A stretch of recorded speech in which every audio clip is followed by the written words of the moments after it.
वारणावत में लाक्षा भवन, पांडवों की यात्रा, विदुर का गुप्त उपदेश। वैशंपायन जी कहते हैं, जन्मेजय, जब धृतराष्ट्र ने पांडवों को वारणावत जाने की आज्ञा दे दी, तब दुरात्मा दुर्योधन को बड़ी प्रसन्नता हुई। उसने अपने मंत्री पुरोचन को एकांत में बुलाया और उसका दाहिना हाथ पकड़कर कहा, भाई पुरोचन, इस पृथ्वी को भोगने का जैसा मेरा अधिकार है, वैसा ही तुम्हारा भी है। तुम्हारे सिवा मेरा ऐसा और कोई विश्वास पात्र और सहायक नहीं है, जिसके साथ मैं इतनी गुप्त सलाह कर सकूं। मैं तुम्हें यह काम सौंपता हूँ कि मेरे शत्रुओं की जड़ उखाड़ फेंको। होशियारी से काम करना, किसी को मालूम न हो। पिताजी के आज्ञा अनुसार पांडव कुछ दिन तक वारणावत रहेंगे। तुम पहले ही वहां चले जाओ। वहां नगर के किनारे पर सन, सर्जरस और लकड़ी आदि से ऐसा भवन बनवाओ जो आग से भड़क उठे। उसकी भीतों पर घी, तेल, चर्बी और लाख मिली हुई मिट्टी का लेप करा देना। पांडवों को परीक्षा करने पर भी इस बात का पता न चले। उसी में कुंती, पांडव और उनके मित्रों को रखना। वहां दिव्य आसन, वाहन और शैया सजा देना। फिर वे विश्वास पूर्वक निश्चिंत होकर सो जाए तो दरवाजे पर आग लगा देना। इस प्रकार जब वे अपने रहने के घर में ही जल जाएंगे तो हमारी निंदा भी न होगी। पुरोचन ने वैसा करने की प्रतिज्ञा की और एक खच्चर जुती हुई तेज गाड़ी से वहां को चल दिया। वहां जाकर उसने दुर्योधन की आज्ञा अनुसार महल तैयार कराया। समय आने पर पांडवों ने यात्रा के लिए शीघ्रगामी और श्रेष्ठ घोड़ों को रथ में जुड़वाया। उन लोगों ने बड़े दीन भाव से बड़े बूढ़ों के चरणों का स्पर्श किया, छोटों का आलिंगन किया और फिर यात्रा की। उस समय कुरु वंश के बहुत से बड़े बूढ़े, बुद्धिमान, विदुर और सारी प्रजा युधिष्ठिर के पीछे-पीछे चलने लगी।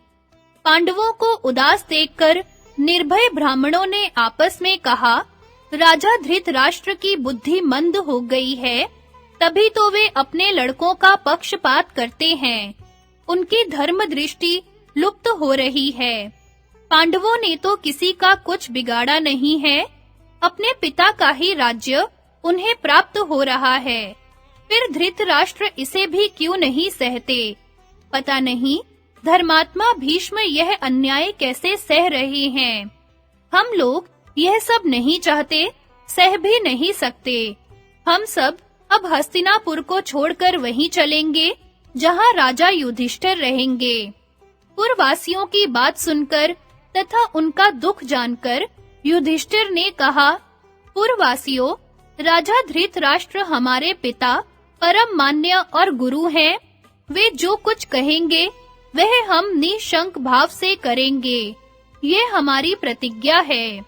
यदि आप लोग हमारे हितैषी और मित्र हैं तो हमारा अभिनंदन कीजिए और आशीर्वाद पूर्वक हमें दाहिने करके लौट जाइए। जब हमारे काम में कोई अड़चन पड़ेगी तब आप लोग हमारा प्रिय और हित कीजिएगा। युधिष्ठिर की धर्म संगत बात सुनकर सभी पुरवासी आशीर्वाद देते हुए उनकी प्रदक्षिणा करके नगर में लौट गए। सबके लौट जाने पर अनेक भाषाओं के ज्ञाता विदुर जी ने युधिष्ठिर से सांकेतिक भाषा में कहा, नीतिज्ञ पुरुष को शत्रु का मनोभाव समझकर उससे अपनी रक्षा करनी चाहिए। एक ऐसा अस्त्र है जो लोहे का तो नहीं है, परंतु शरीर को नष्ट कर सकता है। यदि शत्रु के इस दाव को कोई समझ ले तो वह मृत्यु से बच सकता है। आग घास-फूस और सारे जंगल को जला डालती है, परंतु बिल में रहने वाले जीव उससे अपनी रक्षा कर लेते हैं। यही जीवित रहने का उपाय है। अंधे को रास्ता और दिशाओं का ज्ञान नहीं होता, बिना धैर्य के समझदारी नहीं आती। मेरी बात को भली भांति समझ लो। शत्रुओं के दिए हुए बिना लोहे के हथियार को जो स्वीकार करता है, वह स्याही के बिल में घुसकर आग से बच जाता है। घूमने फिरने से रास्ते का ज्ञान हो जाता है, नक्षत्रों से दिशा का पता लग जाता है। जिसकी पांचों इंद्रियां वश में हैं, शत्रु उसकी कुछ भी हानि नहीं कर सकते। विदुर का संकेत सुनकर युधिष्ठिर ने कहा, मैंने आपकी बात भली भांति समझ ली। विदुर हस्तिनापुर लौट आए। यह घटना फाल्गुन शुक्ल अष्टमी रोहिणी नक्षत्र की है। पांडवों का लाक्षागृह में रहना, सुरंग का खोदा जाना और आग लगाकर निकल भागना। वैशंपायन जी कहते हैं, जन्मेजय, पांडवों के शुभागमन का समाचार सुनकर वारणावत के नागरिक शास्त्र विधि के अनुसार मंगलमयी वस्तुओं की भेंट लेकर प्रसन्नता और उत्साह के साथ सवारियों पर चढ़कर उनकी अगवानी के लिए आए। उनके जय जयकार और मंगल ध्वनि से दिशाएं गूंज उठी। पुरवासियों के बीच में युधिष्ठिर ऐसे जान पड़ते थे मानो स्वयं देवराज इंद्र हों। स्वागत करने वालों का अभिनंदन करके माता कुंती के साथ पांडवों ने वारणावत नगर में प्रवेश किया। उन्होंने पहले वेद पाठी, कर्मकांडी ब्राह्मणों से मिलकर फिर क्रमशः नगर के अधिकारी, योद्धा, वैश्य और शूद्रों से भेंट की। पुरोचन ने उनके लिए नियत वास स्थान पर आदर के साथ उन्हें ठहराया और भोजन, पलंग, आसन आदि सामग्रियों से उन्हें संतुष्ट करने की चेष्टा की। पांडव लोग सुख पूर्वक वहां रहने लगे। पुरवासियों की भीड़ प्राय लगी ही रहती। 10 दिन बीत जाने पर पुरोचन ने पांडवों से उस सुंदर नाम वाले किंतु अमंगल भवन की चर्चा की। उसकी प्रेरणा से पांडव सामग्रियों के साथ जाकर वहां रहने लगे। धर्मराज युधिष्ठिर ने उस घर को चारों ओर से देखकर भीमसेन से कहा, भाई भीम, देखते हो ना, इस घर का एक-एक कोना आग भड़काने वाली सामग्रियों से बना है। घी, लाख और चर्बी की मिश्रित गंध से यही प्रमाणित होता है। शत्रु के कारीगरों ने बड़ी चतुराई से सन, सर्जरस, मूंज, घास, बांस आदि को घी से तर करके इसका निर्माण किया है। निश्चय ही पुरोचन का विचार है कि जब हम लोग इसमें बेखटके रहने लगे, तब वह आग लगाकर इसे जला दे। विदुर ने पहले ही यह बात ताड़ ली थी, तभी तो उन्होंने हमें स्नेहवश इसकी सूचना दे दी। भीमसेन ने कहा, भाई जी, यदि ऐसी बात है तो हम लोग अपने ही स्थान पर क्यों ना लौट चलें? युधिष्ठिर ने कहा, भैया भीम, हमें बड़ी सावधानी के साथ अपनी जानकारी छिपाकर यहीं रहना चाहिए। हमारे चेहरे मोहरे या रंग ढंग से किसी को शंका संदेह न हो। हम लोग निकलने की घात ढूंढ लें। यदि हमारी भावभंगी से पुरोचन को पता चल गया तो वह बलपूर्वक भी हमें जला सकता है। उसे लोक निंदा अथवा अधर्म की परवाह नहीं है। यदि हम मर ही गए तो फिर पितामह भीष्म तथा दूसरे लोग कौरवों पर किस लिए रुष्ट होंगे या उन्हें रुष्ट करेंगे? उस समय का क्रोध भी तो व्यर्थ ही जाएगा।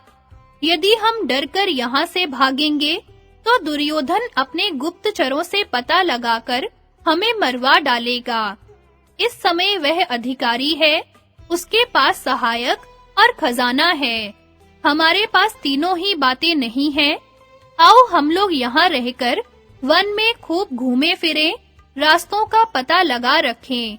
सुरक्षित सुरंग बन जाने पर हम यहाँ से भाग निकलें और किसी को कानों कान इस बात की खबर न हो कि पांडव जीते बच गए हैं। भीमसेन ने बड़े भाई की बात मान ली। एक सुरंग खोदने वाला विदुर का बड़ा विश्वास पात्र था। उसने पांडवों के पास आकर कहा, मैं खुदाई के काम में बड़ा निपुण हूँ। विदुर की आज्ञा से आपके पास आया हूँ। आप मुझ पर विश्वास कीजिए।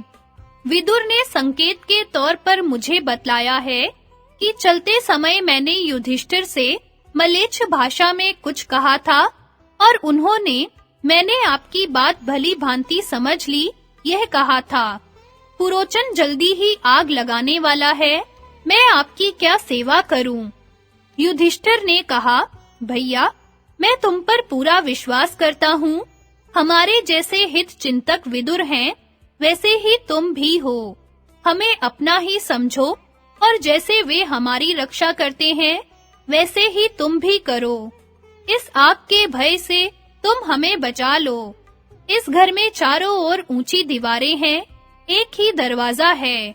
तब सुरंग खोदने वाला कारीगर युधिष्ठिर को आश्वासन देकर खाई की सफाई करने के बहाने अपने काम पर डट गया। उसने घर के बीचों बीच एक बड़ी भारी सुरंग बनाई और जमीन के बराबर ही किवाड़ लगा दिया। पुरोचन उस महल के दरवाजे पर ही सर्वदा रहता था, कहीं वह आकर देख न ले, इसलिए सुरंग का मुंह बिल्कुल बंद रखा गया। पांडव अपने साथ शस्त्र रखकर बड़ी सावधानी से उस महल में रात बिताते थे।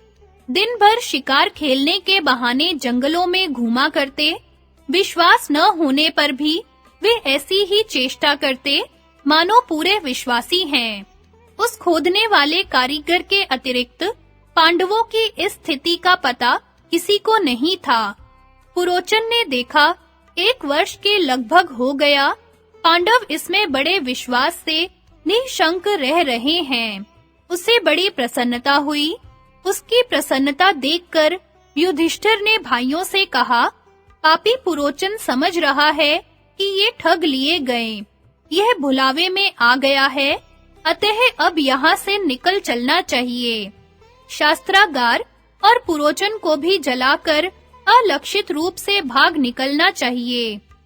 एक दिन कुंती ने दान देने के लिए ब्राह्मण भोजन कराया। बहुत सी स्त्रियां भी आई थी। जब सब खा पीकर चले गए, तब संयोगवश एक भील की स्त्री अपने 5 पुत्रों के साथ वहां भोजन मांगने के लिए आई।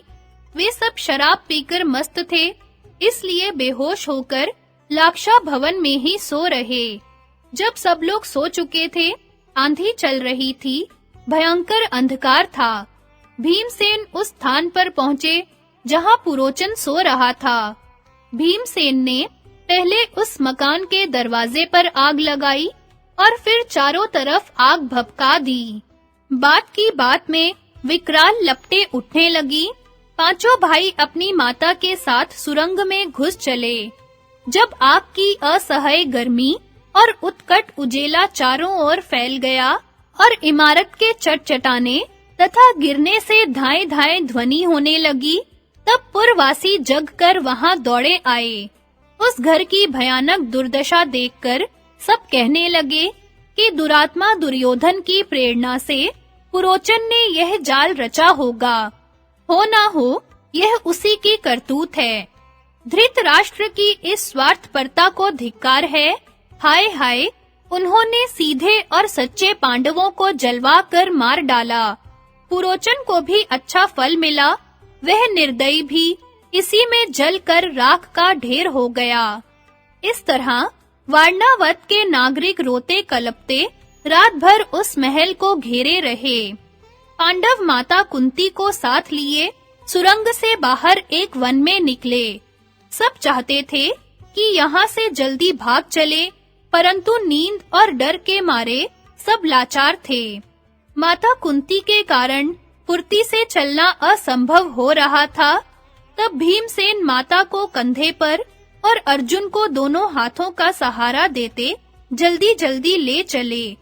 उस समय भीमसेन बड़ी तेज गति से चलकर गंगा जी के तट पर पहुंच गए।